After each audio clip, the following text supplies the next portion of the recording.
Dan nampaknya masa berlalu dengan cepat ya.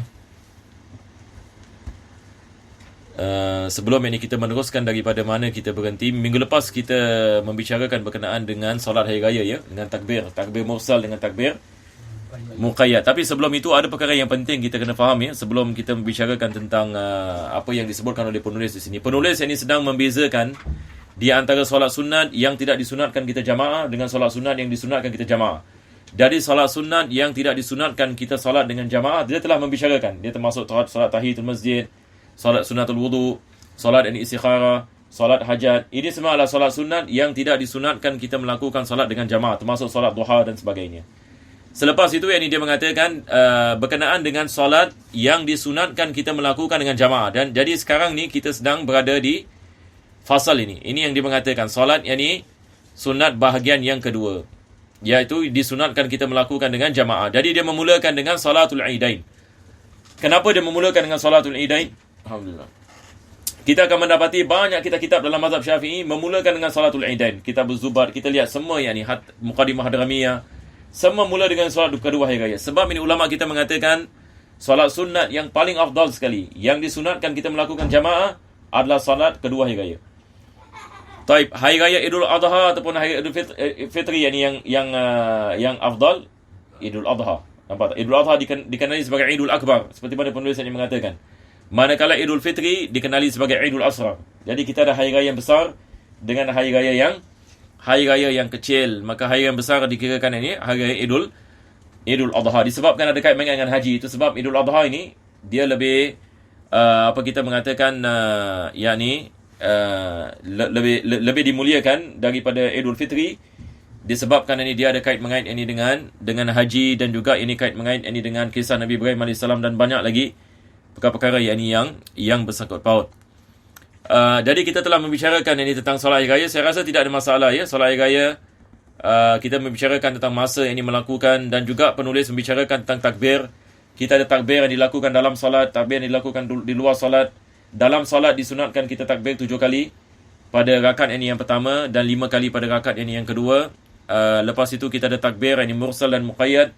Takbir mursal adalah takbir yang tidak berkait, manakala muqayyad adalah takbir yang berkait. Ini bagi Idul Adha dimulakan dengan takbir muqayyad sampai terbenamnya matahari pada malam ini hari raya. Selepas itu mula takbir mursal sampai imam membaca takbiratul ihram. Ini apa yang penulis ini membicarakan, seperti mana kita membicarakan ini pada minggu yang lepas. Maka pada kedua-dua hari raya takbir ini mursal daripada terbenamnya matahari sehingga ihramnya ini imam. Jadi ini adalah takbir ini mursal. Maksud daripada takbir mursal ini sebagai murajaah ya. Takbir mursal ini maksudnya takbir yang tidak berkait. Ini maksudnya disunatkan kita melakukan takbir pada bila-bila masa. Ini yang dimaksudkan dengan takbir ini mursal. Manakala takbir ini muqayyad adalah takbir yang disunatkan kita melakukannya selepas solat. Sama ada solat yang wajib ataupun solat yang sunat. Jadi apabila terbenam matahari pada malam hari raya, masuk takbir mursal bagi kedua-dua hari raya, bagi Idul Fitri dan juga Idul Adha. Bilakah habis ini takbir mursal? Takbir mursal ini habis ini apabila imam yang ni membaca takbiratul ihram. Maka habis ini takbir mursal dan bermula takbir muqayyad. Ini bagi Idul Adha. Tapi bagi Idul Fitri sudah tidak takbir. Setelah imam ini membaca takbir ini takbiratul ihram ini bagi salat hari raya, sudah tidak ada takbir. Jadi inal khulasah, ini apa yang kita membicarakan ini pada minggu yang lepas. Taib, selepas itu penulis ini mengatakan kedua solat ini gerhana, iaitu gerhana matahari dan bulan. Kita ada istilah yang dikenali sebagai kusuf dan khusuf. Kusuf adalah gerhana matahari, khusuf gerhana bulan. Tapi kadang-kala kedua-dua digunakan ini antara satu dengan yang lain. Kadang-kadang ada kitab ini mengatakan salatul khusuf. Yang dimaksudkan ini khusuf dan kusuf. Ada kitab ini mengatakan salatul kusuf. Yang dimaksudkan adalah kusuf dan khusuf. Jadi ini adalah daripada jenis lafaz yang mana kalau dia bersama, dia berbeza. Kalau dia tak bersama, dia sama. Boleh faham? Kita macam dalam bab zakat, seperti mana ulama kita mengatakan perkataan fakir dan miskin. Fakir dan miskin kalau disebut dalam ayat yang sama, maknanya berbeza. Tapi kalau kita mengatakan fakir sahaja, miskin pun termasuk di dalamnya. Kalau kita menggunakan istilah fakir, yang dimaksudkan adalah fakir dan miskin. Tapi kalau kita mengatakan fakir dan miskin, sekarang kita membezakan maknanya. Ini yang dimaksudkan, apabila dia bersama, dia berbeza. Apabila dia berpisah, dia bersama. Maknanya. Jadi solat kusuf dan khusuf, kalau kita hanya mengatakan kusuf, dia boleh membawa makna kusuf dan khusuf. Tapi kalau kita kedua-duanya kita mengatakan ini khusuf dan kusuf, maka maknanya berbeza. Ala kulli hal, yang ini tidak begitu penting lah, tapi cuma yang ini kadang-kala yang ini kita mengatakan digunakan yang ini begitu. Jadi penulis ini mengatakan wasalatul kusufain. Ya, ini salat ini dua kusuf. Tapi sebenarnya dia kusuf dan khusuf, betul ke tidak? Dia salat yang ini kusuf ini dan yang ini khusuf. Selepas itu dia mengatakan kusyufi syamsi wal qamar. Yang ini salat yang ini gerhana dan matahari dan gerhana bulan. Dan beliau mengatakan paling sedikit yang ini salat gerhana dapat dikerjakan 2 rakaat, ini sebagaimana salat sunat zuhur. Ini adalah martabat yang pertama. Yang ini minimum. Yang ini berlaku misalan gerhana. Jadi kita salat ini seperti salat sunat yang biasa 2 rakaat. Tanpa yang ini kita melakukan 2 rukuk dengan 2 qiyam.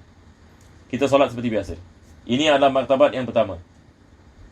Jadi martabat yang pertama dia adalah 2 rakaat ini seperti biasa. Selepas itu dia membicarakan tentang martabat yang kedua, adnal kamal.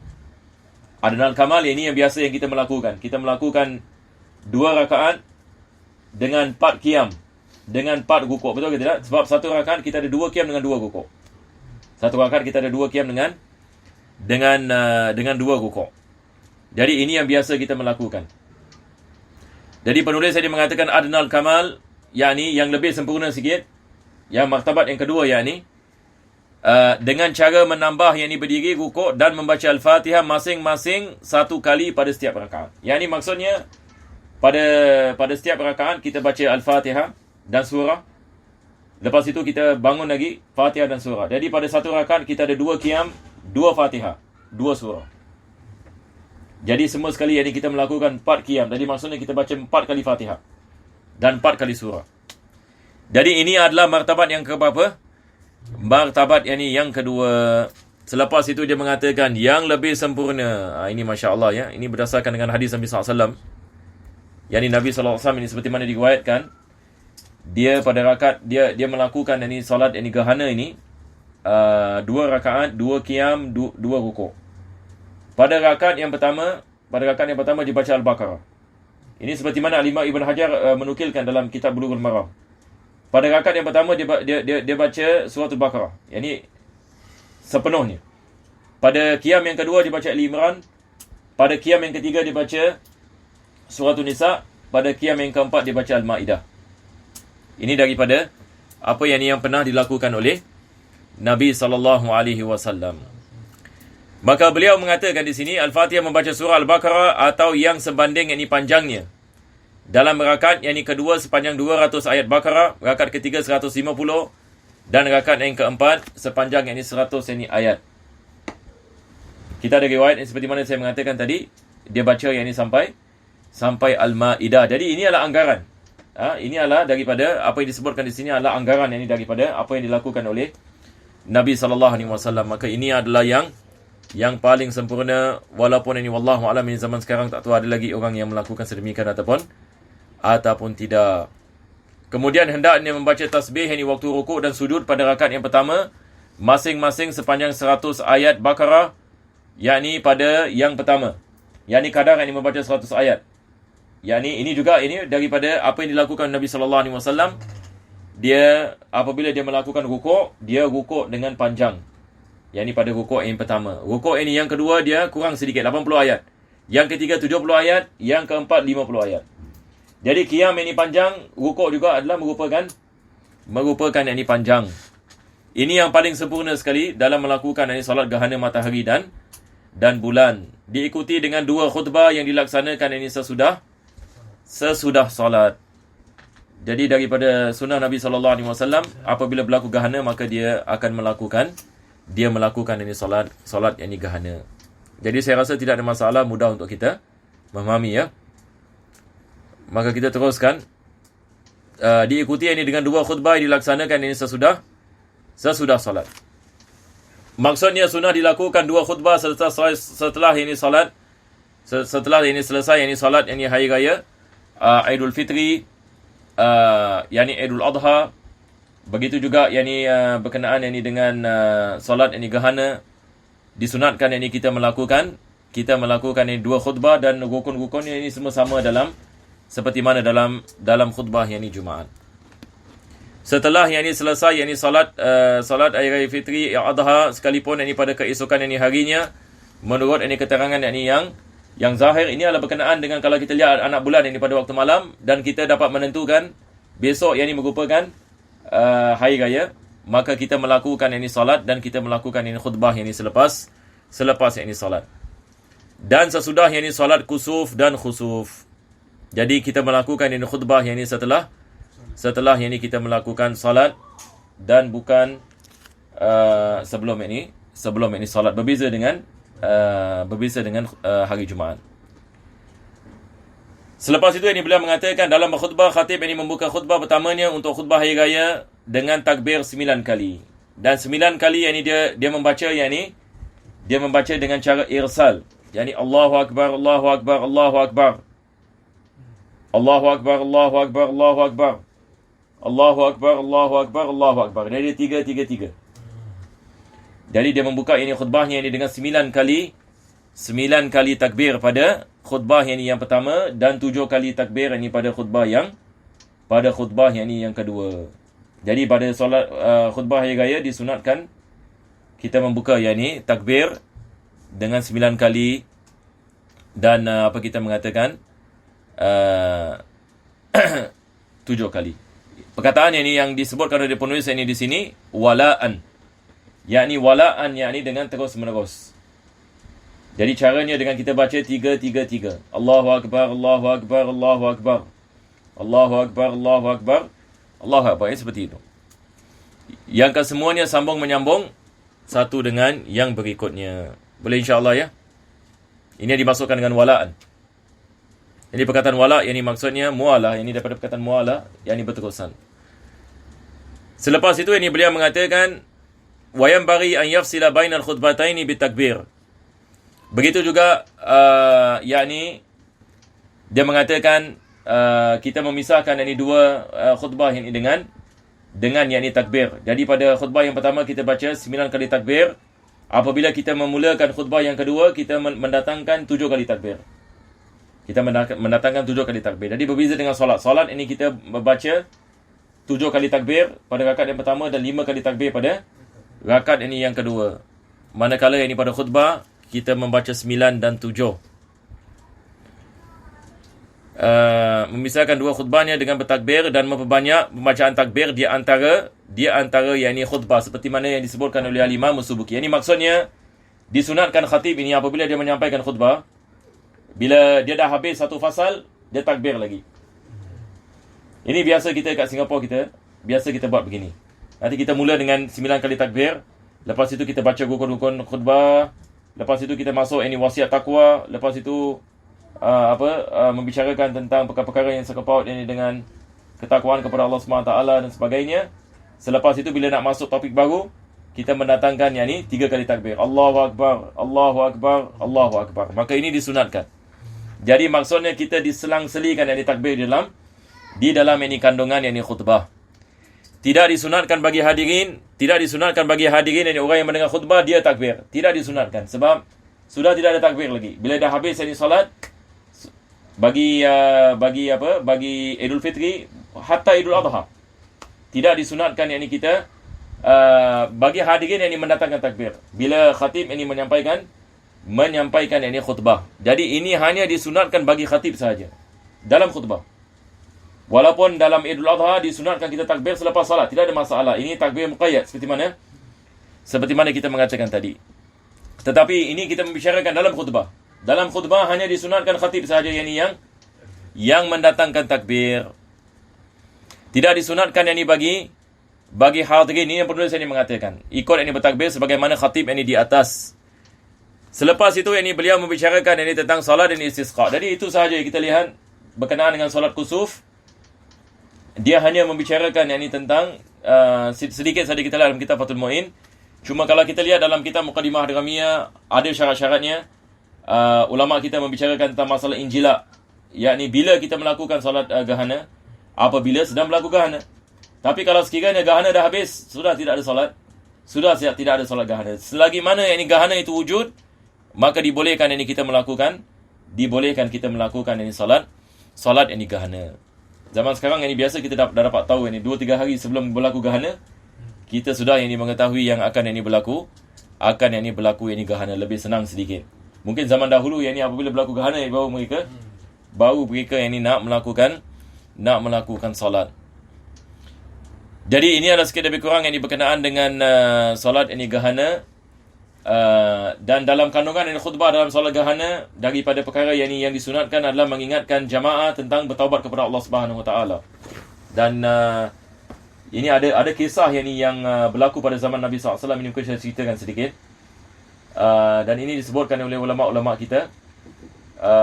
Apabila wafatnya anak Nabi SAW, iaitu Ibrahim, anak lelaki Nabi SAW yang namanya Ibrahim. Dan Ibrahim ini daripada isterinya Maria Al-Qibtiyah. Maka Ibrahim ini dia bukan daripada Khadijah. Anak lelaki Nabi SAW ini wafat. Dan kebetulan yang ini pada hari itu berlaku gahana. Jadi orang mengatakan berlaku gahana disebabkan wafatnya anak Nabi SAW. Maka Nabi SAW ini dalam khutbahnya ini dia mengatakan, inna syamsa wal qamara ayatani min ayatillah. Sesungguhnya matahari dan bulan adalah daripada tanda kebesaran Allah Subhanahu Wa Taala. La yankasifani li mauti ahadikum. Dia tidak yang ini berlaku gahana disebabkan kematian salah seorang daripada kamu, dan bukan tentang kehidupan salah seorang daripada kamu. Sebab ada orang daripada adab jahiliyah dahulu, mereka mengatakan apabila berlaku gahana, one of two things berlaku. Sama ada pada bila berlaku gahana ini, ada orang yang besar yang meninggal dunia, ataupun ada orang yang mulia yang baru dilahirkan. Jadi Nabi SAW mengajarkan ini adalah daripada tanda kebesaran Allah Subhanahu Wa Taala, bukan disebabkan ada orang yang meninggal dunia ataupun ini ada orang yang hidup. Dan Nabi mengajarkan apabila kamu lihat ini gahana, maka lakukanlah salat dan berdoa kepada Allah Subhanahu Wa Taala, sebab ini adalah daripada tanda yang ini Allah menunjukkan kita kebesarannya dan bagaimana Allah yang ini maha berkuasa dapat yang ini menghancurkan manusia. Kalau Allah boleh menyebabkan matahari yang begitu besar, bulan yang begitu hebat untuk yang ini berlaku yang ini gahana, apa lagi yang ini dengan manusia yang dhaif. Selepas itu ini beliau mengatakan solat sunat ini istisqa, dan maksud daripada istisqa adalah meminta yakni air ataupun yakni meminta yakni hujan. Jadi beliau mengatakan wa salatu istisqa indal hajati lil ma'i li faqdihi au maluhatihi. Yakni kalau sekiranya satu daerah misalan tak ada air, tidak ada air, ataupun air tak cukup, air ada tapi tak cukup, maka disunatkan kita melakukan salat sunat istisqa. Tapi di sini penulis ini mengatakan indal hajah, kalau sekiranya ada hajat. Tapi kalau sekiranya air semua banyak dan sebagainya, adakah disunatkan kita solat istisqa? Tidak disunatkan. Tidak disunatkan kalau sekiranya kita mengatakan tidak memerlukan untuk kita melakukan solat. Kalau kita cukup air, misalnya di Singapura ini misalnya, tidak disunatkan kita melakukan solat istisqa dalam keadaan kita sekarang ini, sebab ini kita tidak ada masalah dalam air. Berbeza dengan negeri yang lain. Kalau pasal ni tak hujan lama-lama, dah lama tak hujan kan? Kemarau kan? Tapi air actually ada. Cuma pasal dah lama tak hujan, dan kita minta hujan. Ya, ni maksudnya ada hajat di sini. Kita memerlukan kepada air. Kalau berlaku dengan kemarau ini misalan, ada tanam-tanaman yang ini mati. Di sini ada hajat. Boleh kita melakukan solat ini istisqa. Tapi maksudnya di sini kalau kita tidak memerlukan air, tidak disunatkan ini istisqa. Tidak disunatkan kita melakukan istisqa. So penulis tadi mengatakan di sini indal hajah. Kalau sekiranya ada hajat untuk melakukan yang ini sedemikian. Li faqdihi, sama ada kita tidak ada air, atau li maluhatihi, ataupun yang kita berhajat kepada air untuk benda-benda yang lain. Yakni untuk tanaman-tanaman, ini misalan mungkin kita ada air untuk minum, tapi kita tak ada air untuk tanam-tanaman. Nampak tak? Yani kita disunatkan melakukan solat istisqa, ataupun binatang ternakan tak ada cukup air misalan. Disunatkan kita melakukan solat istisqa. Au liqillatihi, ataupun yani air sedikit, wujud tapi sedikit, bihaitsu la yakfi. Yani air tersebut ini tidak cukup. Ini yang mengatakan tidak ada air, ada tapi asin, ada air tetapi maluha. Perkataan maluha ini maksudnya masin ya, air tersebut ada tetapi tak boleh diminum. Kadang-kadang air banyak macam berlaku macam banjir misalan. Air banyak tetapi tidak boleh digunakan sebab air itu kotor misalan. Dan kita tidak ada air yang suci untuk diminum dan sebagainya. Maka disunatkan kita melakukan solat istisqa walaupun ini berlaku banjir. Boleh berlaku.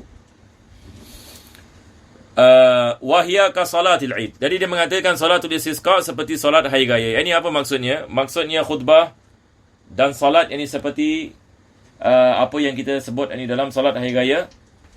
Kita salat dahulu ini baru kita melakukan khutbah. Lakin yastaghfirul khatibu badala takbir. Tadi dalam solat hari raya disunatkan kita laungkan takbir 9 kali. Khutbah yang pertama 7 kali pada khutbah yang kedua. Tetapi salatul istisqa kita tukar takbir dengan astaghfirullah. Ataupun astaghfirullahalazim, astaghfirullahalazim, astaghfirullahalazim. Kita mendatangkan 9 kali pada khutbah yang pertama dan 7 kali pada khutbah yang kedua. Kenapa? Sebab dalam Al-Quranul Karim Allah Subhanahu Wa Taala apabila dia sebut tentang hujan, apabila Allah sebut tentang air, bagaimana Allah menciptakan air hujan, Allah Subhanahu Wa Taala memerintahkan manusia untuk istighfar.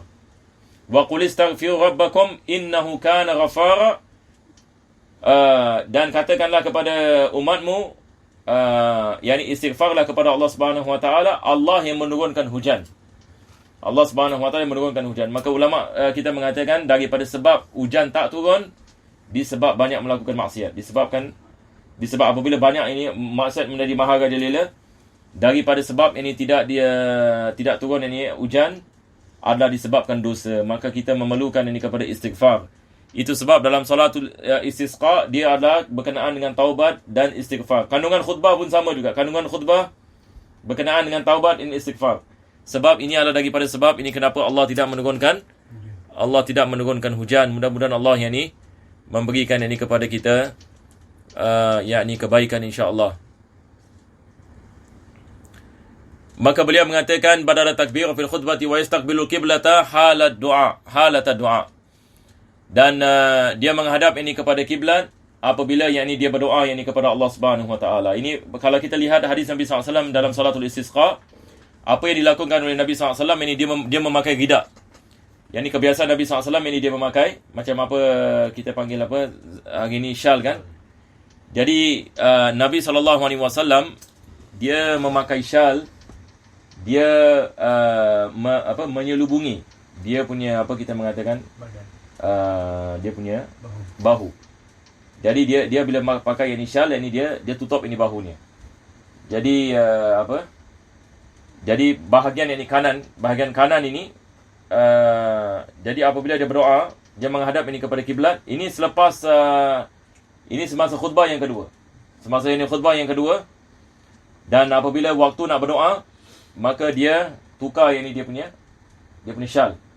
Yang sebelah kanan ini pergi ke sebelah kiri ini pergi sebelah kanan. Dan dia menghadap kiblat dan dia mengangkat tangannya berdoa.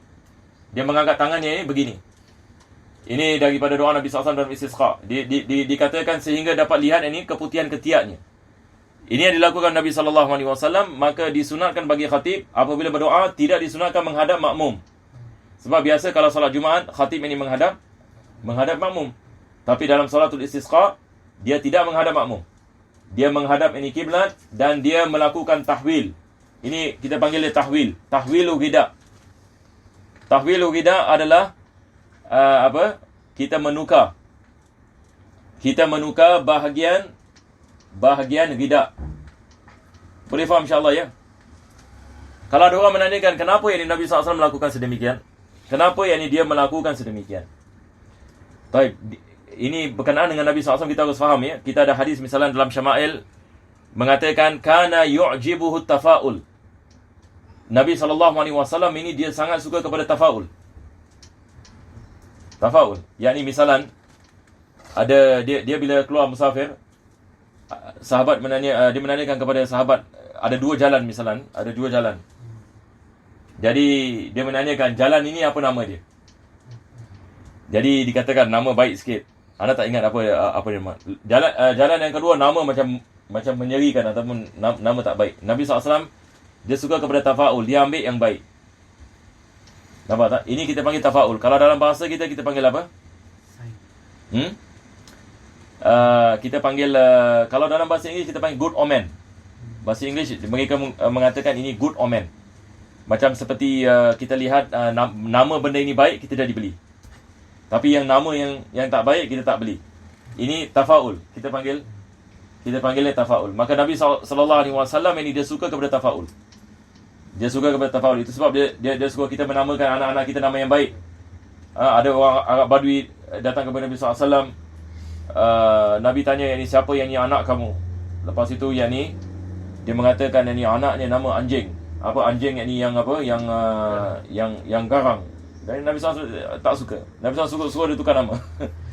Jadi nama yang ni nama yang ni yang baik. Jadi ini adalah daripada makna yang tafa'ul. Jadi bila Nabi SAW melakukan sedemikian, apa maksudnya? Maksudnya dia adalah satu tafa'ul supaya Allah mengubahkan keadaan. Seperti mana dia mengubahkan yang ni dia punya syal daripada kanan ke kiri dan kiri ke kanan, supaya Allah Subhanahu Wa Taala mengubahkan keadaan orang Islam daripada tak ada air kepada air. Nampak tak? Ini tafa'ul. Dan ini adalah perkara yang dilakukan oleh Nabi SAW. Maka kita juga disunatkan melakukan sedemikian. Dan juga di sini juga hadis ini berkenaan dengan kelebihan memakai ridak. Sebab Nabi SAW ini dalam salat, dalam khutbah dia menggunakan dia memakai yang ni ridak. Dan cara ridak Nabi SAW dia adalah menyelubungi kedua yang ni bahu.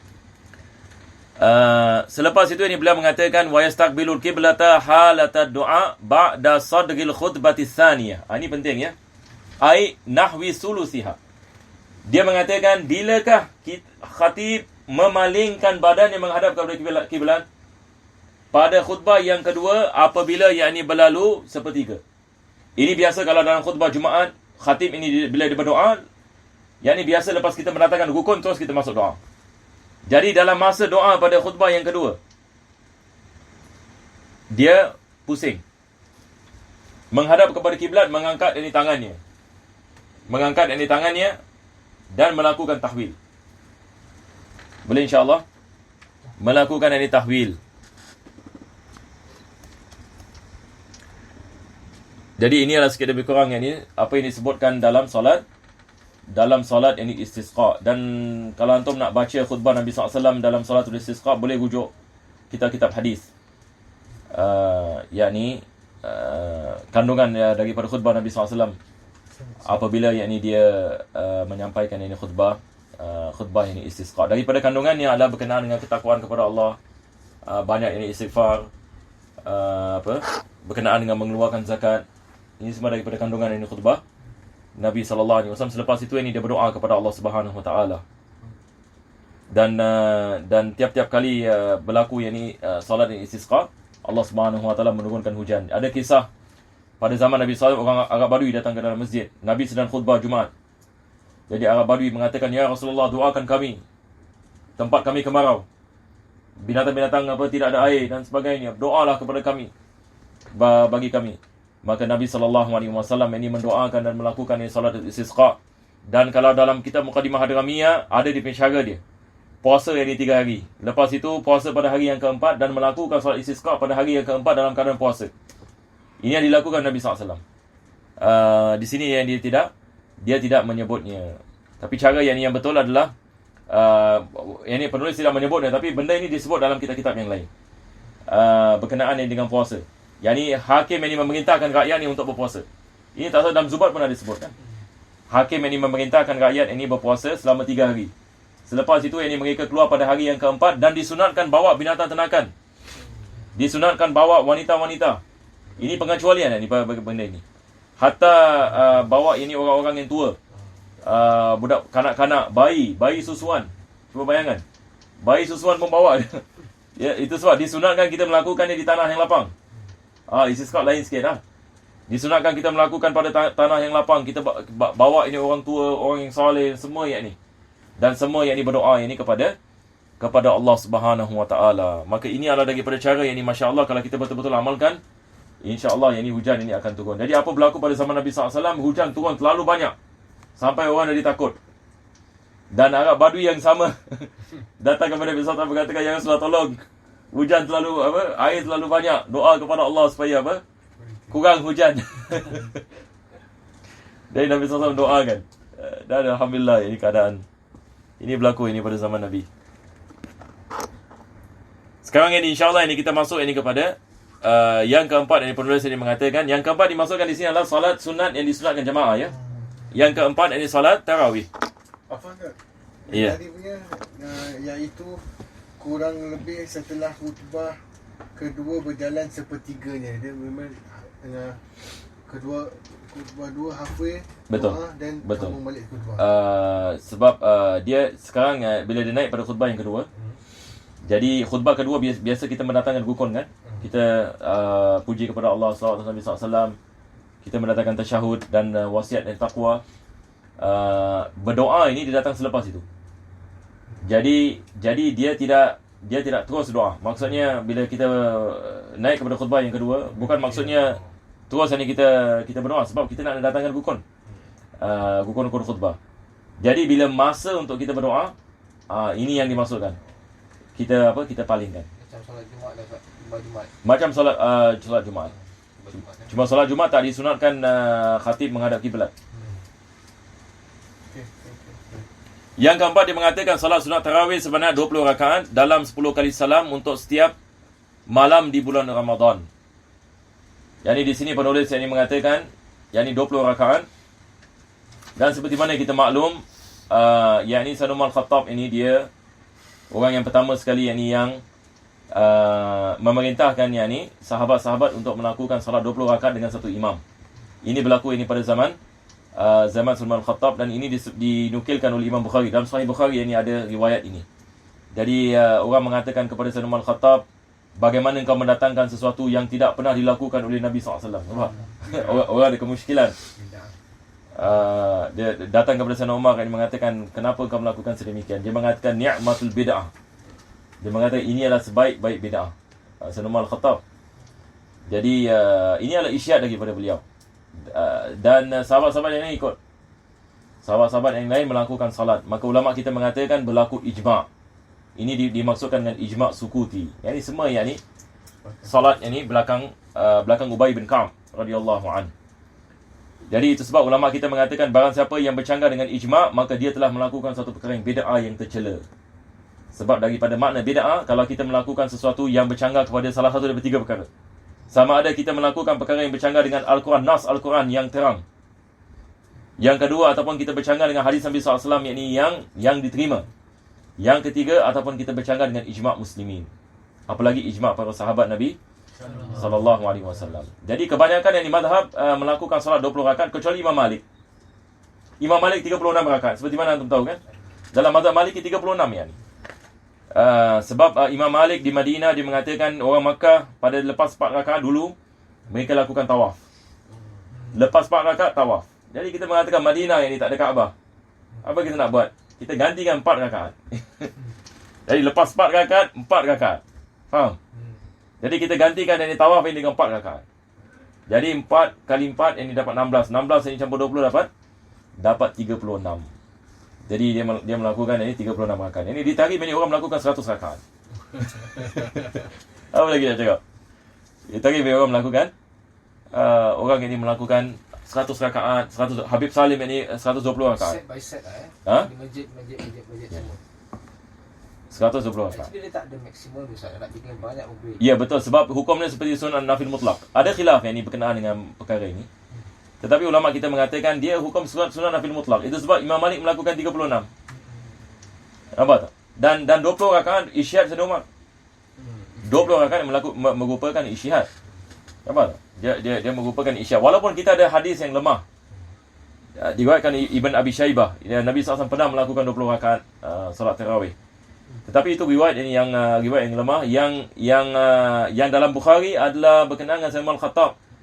Apabila dia ditanya kenapa engkau melakukan 20 rakaat, dia mengatakan ini bid'ah. Dia sendiri mengatakan ini maksudnya ia tidak berlaku pada zaman Nabi SAW. Tetapi bukan maksudnya ia tidak berlaku pada zaman Nabi SAW, kita tidak dapat melakukannya. Yang ini seolah-olah Sayyidina Umar ini mengatakan sebab Nabi SAW meninggalkan ini ada sebab. Dia takut orang menyangkakan ini wajib.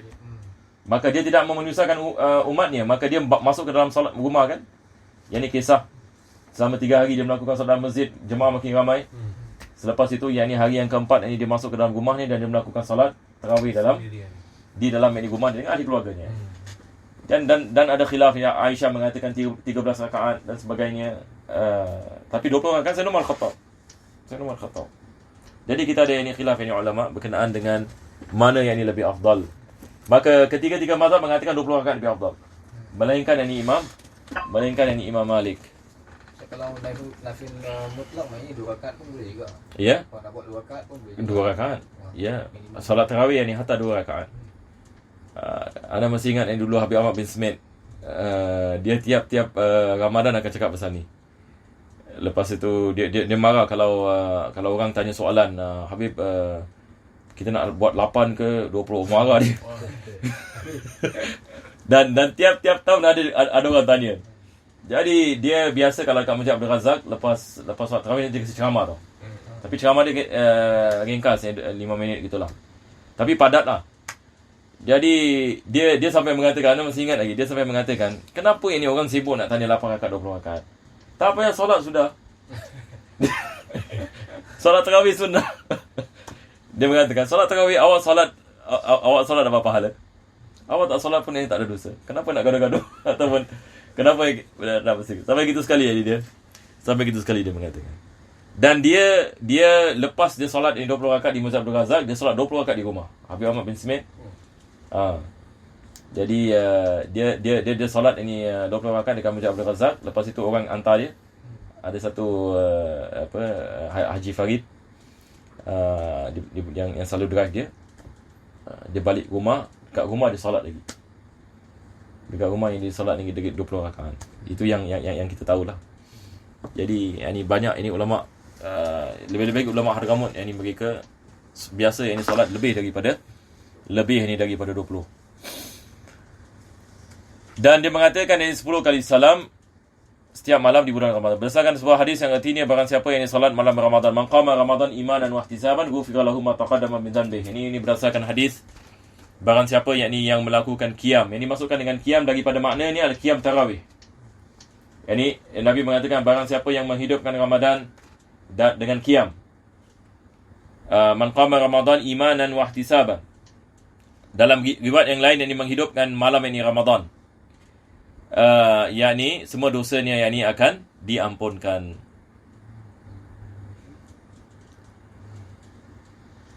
Wajib ini salam setiap 2 rakaat.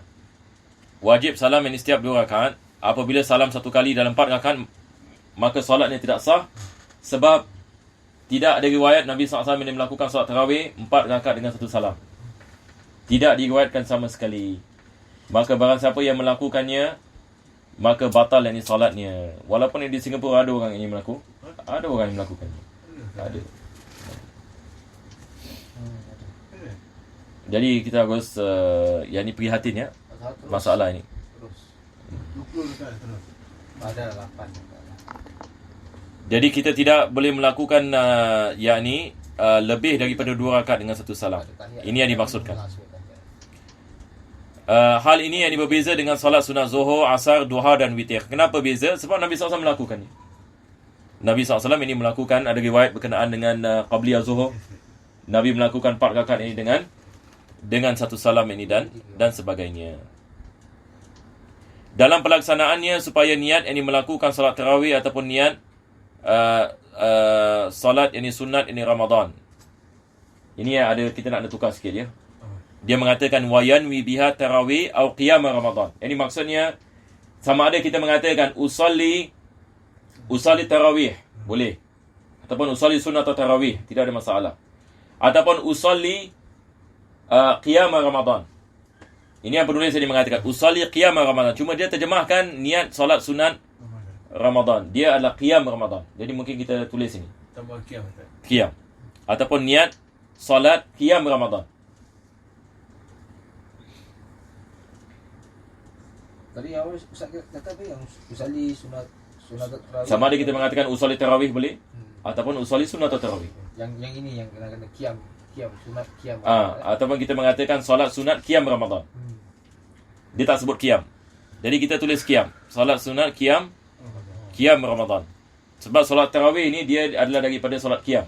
Dikenali sebagai qiyam pada bulan Ramadan.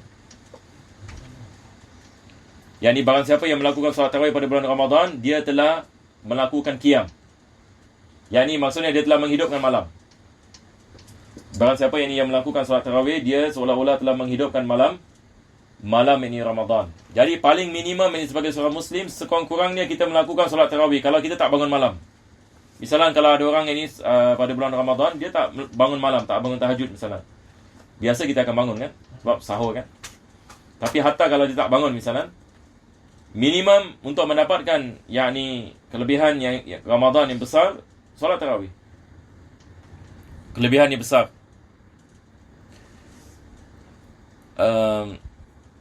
Masya Allah dah pukul 10 ya.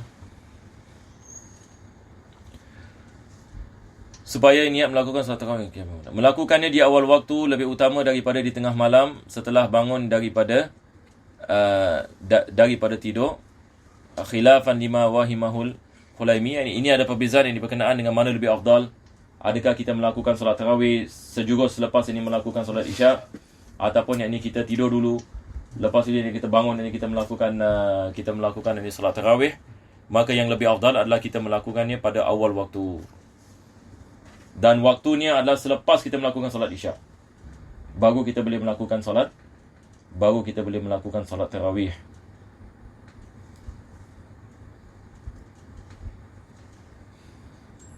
Dia selepas solat isyak dan sebelum solat witir. Apa dia? In between lah. Sebelum solat subuh. Witir. Sebelum solat Solat witir dulu, lepas tu nak solat tarawih. tak, ya, solat witir yang ini disunatkan akhir sekali. Akhir sekali ya. Ya. Jadi kita boleh solat tarawih sampai subuh. Sampai subuh. Dia tak. Tapi kalau let's say dia witir dulu, dia tidur, lepas tu dia bangun, ada waktu untuk solat tarawih, boleh tak lakukan Ustaz? Boleh. Boleh. Pasal dia nafil mutlak kan. Ya, dia hukum yang nafil mutlak. Cuma disunatkan dia tutup dengan witir. Dinamakan tarawih sebab ini bagi mengerjakan yang merasakan istirahat. Yakni dia mengatakan ini di sini, lantaran ini panjang mereka berdiri setiap kali sesudah salam pada setiap ini 2 rakaat. Zaman dahulu apa mereka buat? Selepas dia solat 2 rakaat, mereka akan rehat.